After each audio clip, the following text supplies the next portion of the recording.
English 9, welcome to week 3.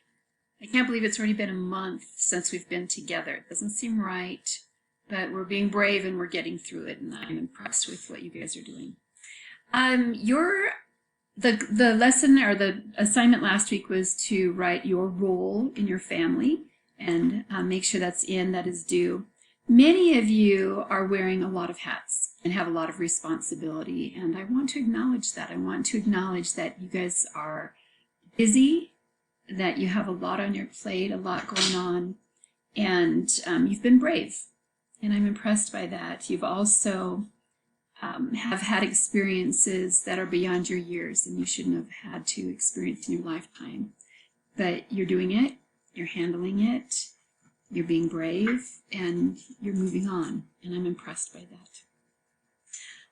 Last week you guys all read my Didn't Belong story, and this week you're going to be writing your Didn't Belong story. Is there a time when you didn't fit in with a group, you didn't fit in with a class, you felt like you didn't belong with your family, something, and you read last week that I wrote that as a little kid, 7-year-old, I didn't belong in this group of teenagers. I thought I did, but then I realized that they were just mocking me.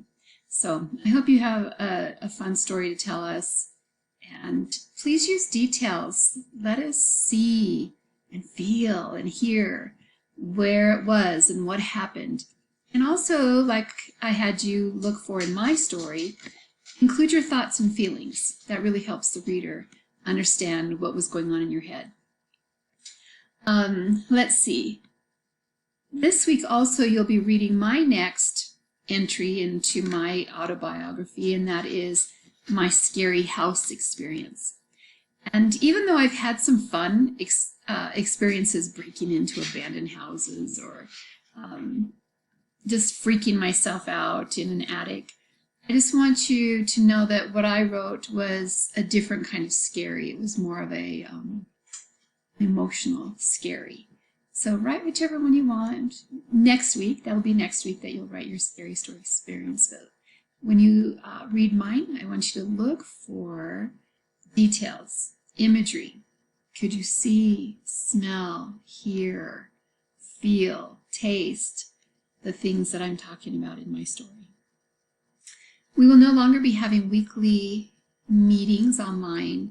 It just wasn't working out for people, and I don't want to make you feel stressed about it.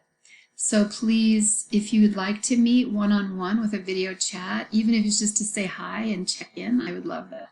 So request a video chat. Otherwise, you can email me, text me, call me. I'm here and I'm available for you. So take care, and I'll talk to you next week if I don't hear from you otherwise. Bye.